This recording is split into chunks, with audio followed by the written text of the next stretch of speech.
Well,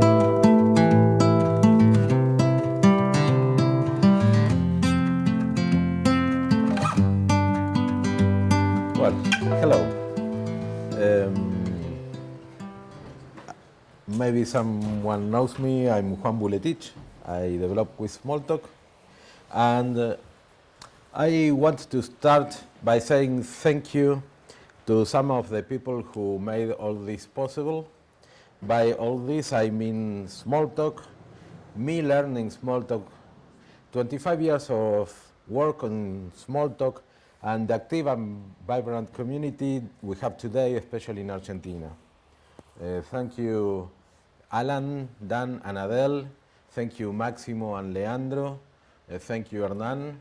Thank you to my classmates and colleagues and to the companies I have worked for. And thanks to all the Cuis and Smalltalk community. Some people have heard me talk about Cuis before or maybe even use it. Others know little about it. In this talk, I will tell you why does Cuis Smalltalk exist, which problems it tries to solve, and why this moment, November 2022, is the most important time in the history of the project. Really. I will tell you about some things that many of you have heard me talk about before. Most of those things were in development. Today, all those things are part of Cuis Smalltalk. So that's the big news here. Okay, so Cuis is not just let's do a new Smalltalk and see where it goes. Cuis was started to attack several important problems I saw in Squeak and in other Smalltalk systems, even knowing it would take several years to solve them. First, some words about what happened before Cuis. Smalltalk 80 was developed following a set of ideas described in design principles behind Smalltalk. This article, published in the August 1981 issue of the Byte magazine, was the first description of the Smalltalk system that would reach a wide audience. Here, Dan Ingalls tells us that Smalltalk 80 was built to provide computer support for the creative spirit in everyone.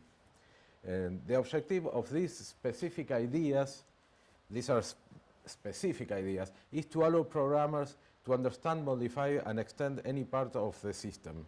The usual separation between our work and a tool that was provided by a third party is completely removed. And removing these unneeded barriers gives developers an unprecedented level of freedom. In 1996, Squeak Smalltalk was born. To develop Squeak, Alan Kay formed a dream team that included Dan Ingalls, Ted Keller, Scott Wallace from the original Smalltalk group, together with John Maloney from the team that built Self and Morphic. Later, other talented and creative people joined their team. Squeak was a direct descendant of Smalltalk 80, and it was true to its goals and ideas. Making it open source and freely available on the web meant that an enthusiast community of collaborators grew around it. Squeak later made its focus to become a platform for education around 1999 perhaps, drifting away a bit from the design principle that had guided Smalltalk 80. This started a whole new generation of educative software that includes eToys and Scratch and other tile-based programming systems for education. Smalltalk 80 and Squeak are different from commercial Smalltalks in many ways. Most have to do with portability and control and are consequences of applying or not the design principles. The features offered by the virtual machine to Smalltalk environment are minimalistic and platform agnostic. More important, they don't include arbitrary decisions on how the system, and especially the user interfaces built with it, should work. This means that GUI frameworks as different as MVC in Smalltalk 80 and Morphic in Squeak use exactly the same VM services. The level of flexibility offered to the developer is undeniable. But most Smalltalk systems abandoned this approach, becoming more closely integrated with some host operating system. When Squeak was started from Apple Smalltalk, one of the things that needed to be done, and I'm quoting the paper, the Back to the Future paper, is eliminate uses of the Mac toolbox calls to restore Smalltalk 80 portability. This should tell us something, right? But a few years later, Squeak was left in the hands of its community, and those using Squeak became aware of some problems. Essentially, Squeak cannot evolve easily anymore because of excess complexity. The Morphic user interface is tied to display pixels. Attempts to solve this limitation using first warp bleed and later the balloon engine by Andreas Raab, in my opinion, were not enough. The graphics engine should provide services to draw curves and other graphics primitives and not just line boxes and text. And writing new morphs is hard in Squeak. Programmers must deal with all the geometry and drawing themselves. Morphic is complex, and in my opinion, it doesn't try to do enough to ease the life of developers. Strike fonts were okay in the 70s and 80s, but 1 bit per pixel bitmap fonts don't look well on modern LCD screens anymore. And finally, the Unicode support that was later added to Squeak requires programmers to have a deep knowledge of text encodings to avoid displaying garbage.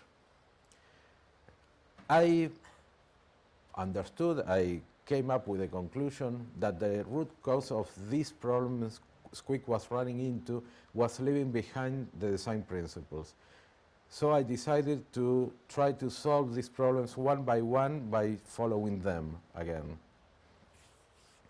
There were not any retina displays yet, but it was clear to me that GUIs designed for specific pixel density had no future. I wanted a morphic system where everything was specified independently of pixel size or resolution.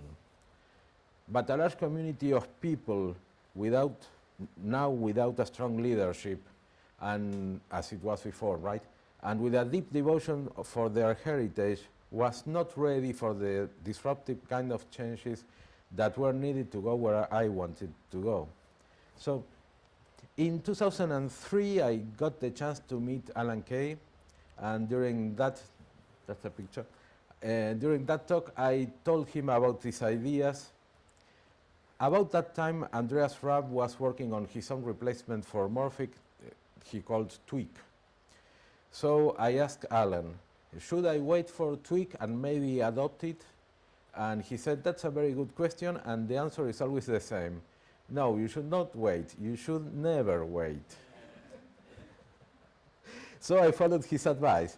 Cuis Smalltalk was derived from Squeak in 2004, and ever since it has been evolving into a modern incarnation of the Smalltalk 80 spirit.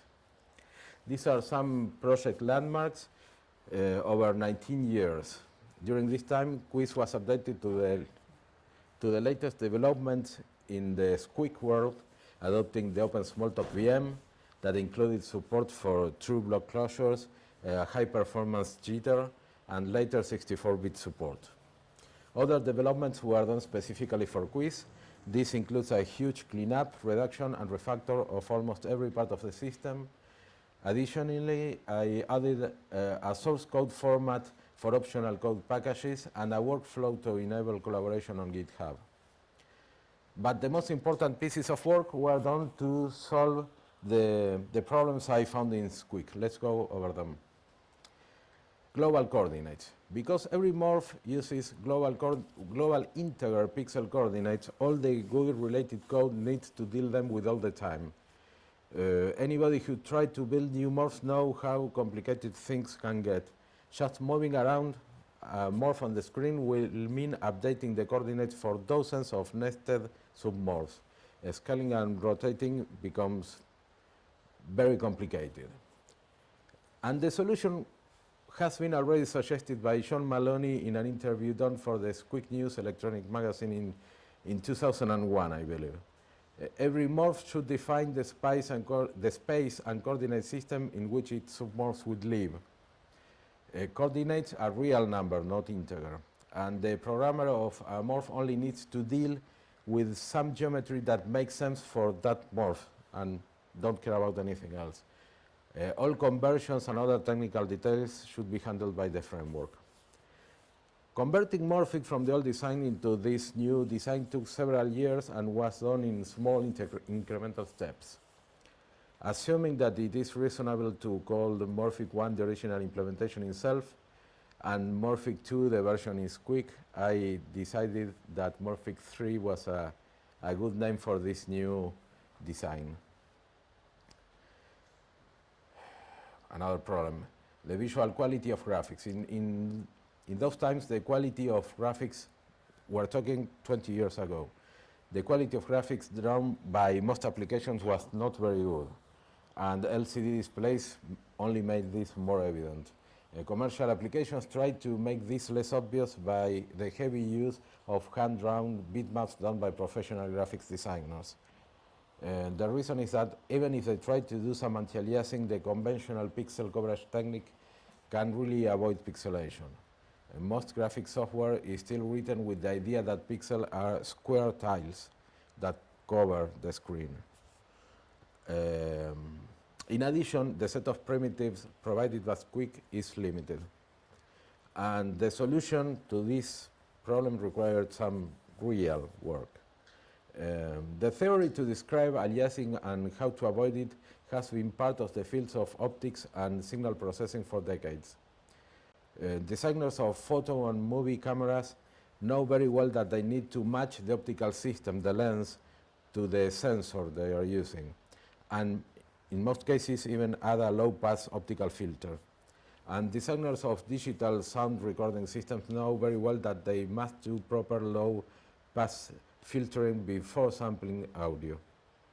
What I needed was a practical way to do the same for vector graphics. After some time, maybe a couple of years of fighting this problem, the solution I finally found is so simple and effective that I decided I needed to protect it with a defensive publication before publishing the code. I could go into more detail why that is important, but maybe there's no need, I hope. Visual quality of text. The quality of text in Squeak was not very good, and LCD displays made this more evident. In these years, around that time frame especially, mainstream operating systems adopted text-specific rasterization engines. And they developed special tricks to reduce blurriness and make the result look better, sometimes even getting patents on them. These text-specific rasterizers include ClearType, FreeType, and Quartz. The tricks they use prevent the implementation of features like rotated text, and they result in incorrect geometry and text that just look weird. You can compare, for example, Windows Notepad and Acrobat Reader, and maybe zoom the display and see how different they display text. But the vector graphics engine I wrote for Cuis is geometrically correct and sub-pixel sampled. It can offer the same level of quality as text-specific engines, but can also do arbitrarily rotated and scaled text. And this makes it fit naturally into the new improved Morphic system. The solution also involved designing a new Smalltalk model for TrueType, using floating point coordinates to represent the Bezier curves that make up the glyphs, and adding new services to the vector graphics engine to deal with text and TrueType. Unicode. This big problem is not limited to Smalltalk. What follows in the next few slides is a short version of the paper. You can find the link over there that I wrote about Unicode and Cuis. I suggest you take a look at the paper at some moment.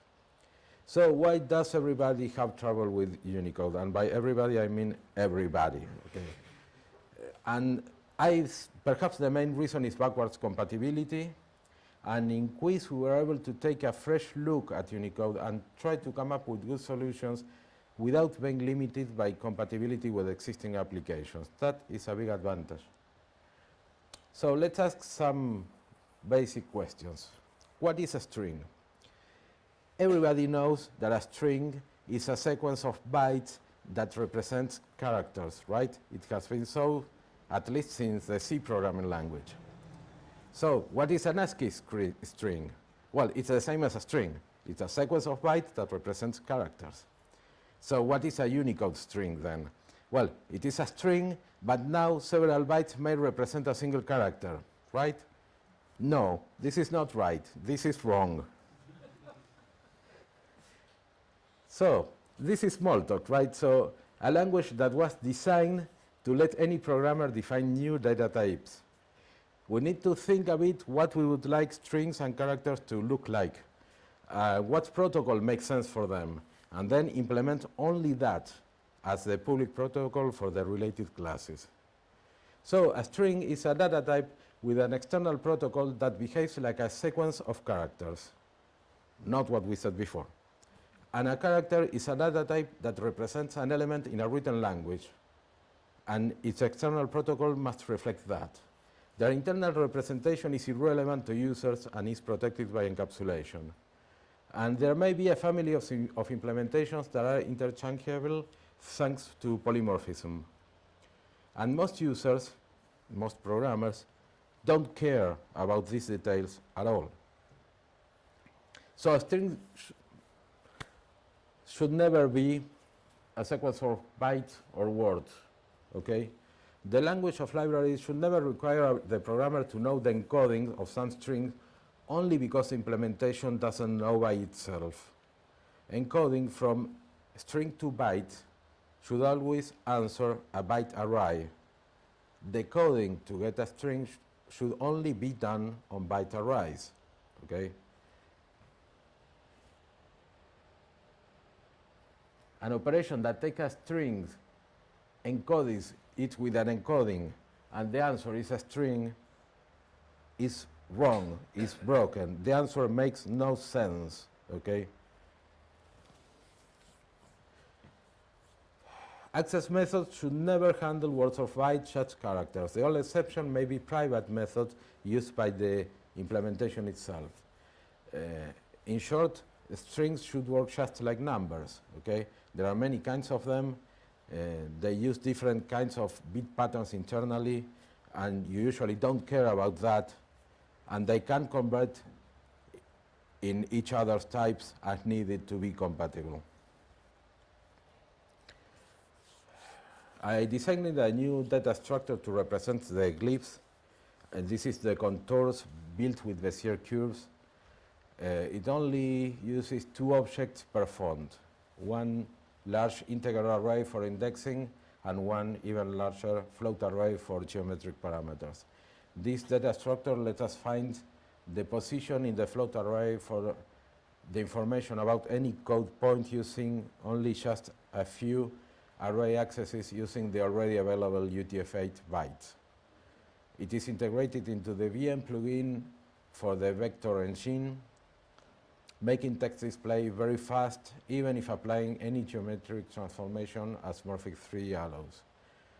Making the text editors work on Unicode strings was very simple because of polymorphism between string classes. Little code needed modification, and it was only because Unicode strings are now immutable. They don't have the output operation. To support Unicode text files, I decided to create a new file stream class, and the reason is that the all file modes, text and binary, no longer make sense. This new class can write strings and characters in UTF-8, but also bytes and words, and it has a mode, but it's only used for reading, for how to interpret a file. The default is UTF-8 Unicode text, but it can also read bytes or, if needed, other string encodings. But in those cases, it needs to be informed about the encoding used by that file, and that is only for files that are external resources, which we have no way to do better, right? Only for files. But the standard is UTF-8, and is most likely you'll never find a Unicode file that is not UTF-8. As everything from files to text editor is already Unicode ready, nothing else is needed to use Unicode, encode comments and string literals. But the Smalltalk language lets only use as letters in selectors, class names and variable names. But as Unicode knows which code points are letters in some script, all that was needed was to modify parser to use this information. And now Smalltalk models can be written using the alphabet of the language for which the model is intended. Not everybody will use this, but it can be helpful for software that is very specific to some country to make the entities in a Smalltalk model better reflect reality. Well, you can write the names that are used in that language using its alphabet. It may be useful. In the same way, I made parser accept any mathematical Unicode mathematical symbols as binary operators and not just ASCII. And this means a lot more expressive power for math-related code. Well, all this required a redesigned, more advanced user interface framework that, besides being more flexible, it is more comfortable and easier to code for. And if you think this is a biased opinion, it's valid to assume that. You can ask Hilaire Fernandez and his experience importing Dr. Geo from Squeak, then to Faro, and then to Cuis, where it is today. Bitblit was state of the art 20 years ago, 25 years ago, when it was already 20 years old, after you then invented it maybe 45 years ago or so. In Cuis, instead of staying with a graphic model that it's finally fair to say it's a bit outdated, or calling some external library that it would be perhaps the usual approach, we use a new state-of-the-art vector engine written using newly developed techniques. It's written in Smalltalk and is now part of the Open Smalltalk virtual machine. The text layout and editor from Squeak were enhanced and modernized a bit. I wrote a Smalltalk model for TrueType fonts that is closely integrated with the vector engine for performance. And this is a big improvement over the Strike fonts from Smalltalk 80 because they are scalable and high quality. And an implementation of Unicode that is 100% written in Smalltalk. So Cuis was developed without commercial or financial pressures, fortunately. While it has been used by several companies building commercial products, this never conditioned its evolution. Still, having expectations from serious users has been positive because it helped us focus also on reliability and performance. So far, the only end-user application taking full advantage of Cuis and vector graphics is Dr. Geo by Hilaire Fernandez. But Cuis is now becoming mature enough to build a next generation of interactive software in Smalltalk. This is a great time to take a good look at it. Well, just to finish, Cuis has an active community of about 50 developers. Many of them contribute with bug reports, fixes, enhancements, questions and answers in the mail list. There you can see the names of people who have done significant code contributions to Cuis. I hope I didn't forget anyone. We usually have technical discussions to reach consensus on technical decisions on the mail list, and also any issues that may affect external packages that are part of other projects done by anyone are raised, discussed, and solved. And the community is friendly and the traffic is reasonably low. We will not spam you a lot, so you are welcome to come and say hi. Many of the people who have inspired our work are aware of Cuis and have praised it. At the left you can see their names and the nice word they had for Cuis. That, besides making me deeply proud, this is important because it means that we, to some point at least, we understood what they tried to teach us. Okay, And it also means that Cuis is a worthy member of their lineage. Also, Cuis is appreciated by the people who decide to use it for their projects and to be active members of our developers community. And on the right column, you can see some of their names and what they do think about Cuis. So that's all. 3 minutes for questions.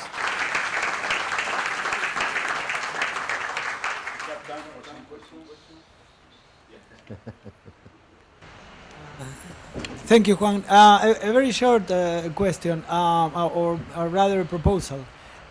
You said that mathematical symbols should be accepted as binary selectors, but we need a definition of mathematical symbols, so my proposal is to take the LaTeX commands for that. Okay, there are two different things. One is a definition of what is a mathematical symbol, and for that I use the official Unicode database. Okay, so if it is a specification for all the code points defined in Unicode, saying this is a letter in some script, this is a mathematical symbol, or this is something else. There are other categories. Those are the only two I was interested in at that moment. But we are talking about input. Yes. No, not really. Oh. No, I'm talking about the definition of what a mathematical symbol is. Okay, I didn't know LaTeX included that. Well, it includes the list of all the commands for typing them. Okay. But at the same time, it defines the symbols themselves. Okay, yes, it's implicit. And since LaTeX was developed by the by mathematicians and community, I think that is the valid definition. At least for mathematicians. I hope that the Unicode set of mathematical symbols is a superset of that. Okay, we need to check. Would you object to additional mathematical symbols added by Unicode? No, I don't. Okay. What I would object is removing some because the Unicode doesn't define. We should check, and I will remember to check that list and see if all of them are included in Unicode. And if not, we should look for some solution. I hope they are. Yeah, I haven't done that. Yeah, thank you. On the same aspect, why all the symbols are binary? All that mathematical symbols binary? That is a good question, and this. Okay, Leandro, thank you. You say no. I believe you. This requires further discussion and work. So far in Smalltalk, as it is usually defined as a language, for unary and keyword selectors, you can only use letters and 2 or 3 additional characters and not general symbols. So it was a reasonable assumption for a first try of this to say mathematical symbols are usually binary. But it is wonderful that doing this can spark this discussion, and we can start thinking which ones are not.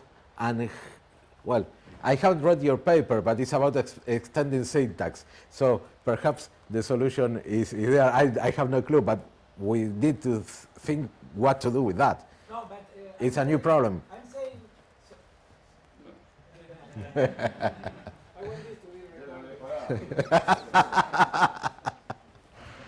I'm talking about, I'm trying to answer his question. Are all mathematical symbols binary? The answer is not. And what are the others? Factorial, which is pretty well known. And unary selector, so that's my point. Doing that would change Smalltalk as a language, because unary selectors are letters. So we can do that, but it's a decision to be made. I'm not addressing that problem. That discussion right now. I will. No, his question was, are all mathematical symbols binary? Mathematical symbols are not all binary. There are unary mathematical symbols like factorial, for instance, and many others. That's right. We need to think talking what to about do with that. mathematics. Some are binary or Yeah. Okay. Well,